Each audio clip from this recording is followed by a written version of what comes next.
രാജ്കുമാർ, കൃത്യമായ ഒരു ആസൂത്രണമില്ലാതെ ഇത്തരത്തിലൊരു റാലി നടത്തിയതാണ് ഇത്തരത്തിലൊരു വലിയ ദുരന്തത്തിലേക്ക് വഴിവെച്ചിരിക്കുന്നത് എന്ന് തന്നെ വേണം മനസ്സിലാക്കാനല്ലേ? ഈ കരൂർ എന്ന് പറയുന്നത് വളരെ ചെറിയൊരു സ്ഥലമാണ് താങ്കൾ പറയുകയുണ്ടായി. അവിടെയാണ് ഈ 10,000-കണക്കിന് ആളുകൾ വിജയെ ഒരു നോക്ക് കാണാൻ വേണ്ടി ഒത്തുകൂടിയത്.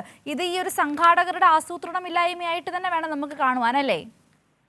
ഒരു പൊതുവെ തമിഴ്നാട്ടിൽ അവരുടെ ഈ രാഷ്ട്രീയ നേതാക്കൾ എന്ന് പറയുന്നത് അവർക്ക് ദൈവതുല്യമാണ്. അവരുടെ രാഷ്ട്രീയ നേതാക്കൾ അല്ലെങ്കിൽ സിനിമാ നടന്മാർ എന്ന് പറയുന്നത് തമിഴ്നാട് ജനതയെ സംബന്ധിച്ച് ഈശ്വരതുല്യമായിട്ടാണ് അവർ കാണുന്നത്. അതുകൊണ്ട് അവർ കടന്നു വരുമ്പോൾ രണ്ടും കൽപ്പിച്ച് അവർ എന്തും ചെയ്യും.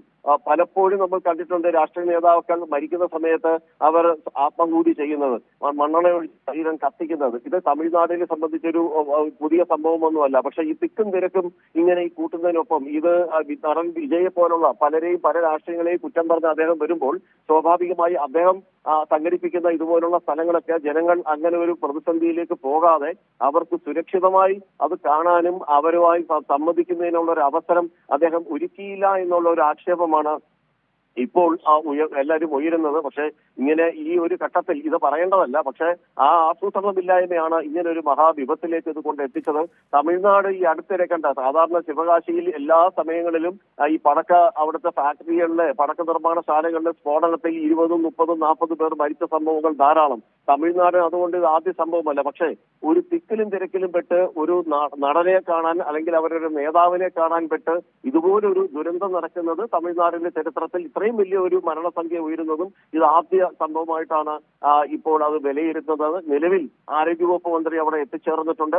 അതേപോലെ തന്നെ വിദ്യാഭ്യാസ മന്ത്രി അവിടെ നിലവിൽ എത്തിച്ചേർന്നിട്ടുണ്ട്. അവിടെ ആരോഗ്യവകുപ്പ് മന്ത്രി സുബ്രഹ്മണ്യം നിലവിലുള്ള അവിടുത്തെ DMOയോട് ഇതിന്റെ മുഴുവനും വിവരങ്ങൾ അപ്ഡേറ്റ് ചെയ്യുന്നുണ്ട്. ആരോഗ്യവകുപ്പ് മന്ത്രിയുടെ സംഘം അങ്ങോട്ടേക്ക് തിരിച്ചിട്ടുണ്ട്. അല്പസമയത്തിനകം അദ്ദേഹം അവിടെ എത്തിച്ചേരും.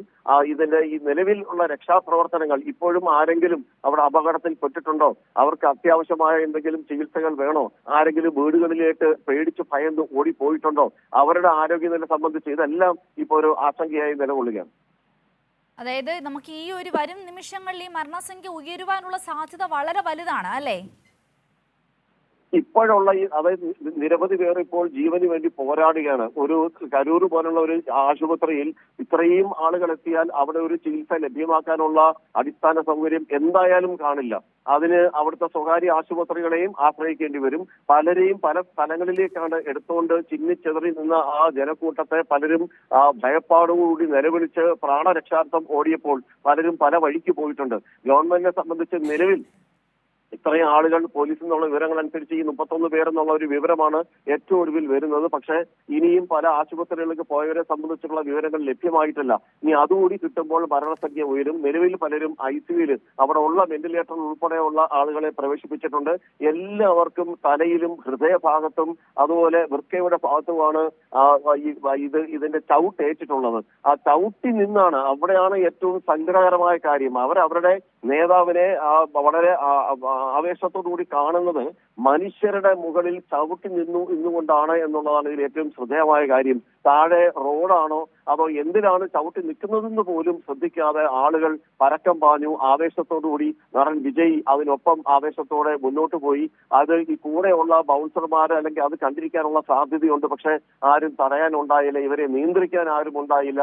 പോലീസ് പരമാവധി ശ്രമിച്ചെങ്കിലും ഈ ഒരു ജനക്കൂട്ടം, ഇത്രയും വലിയൊരു മോബ് അവരുടെ നേതാവിനെ, അവരുടെ പ്രിയപ്പെട്ട ആ ഒരു നടനെ കാണാനായി കുതിക്കുമ്പോൾ അതിനെ തടയുന്നതും ഒരു പരിധിവരെ അത് നടക്കാത്ത കാര്യമാണ്.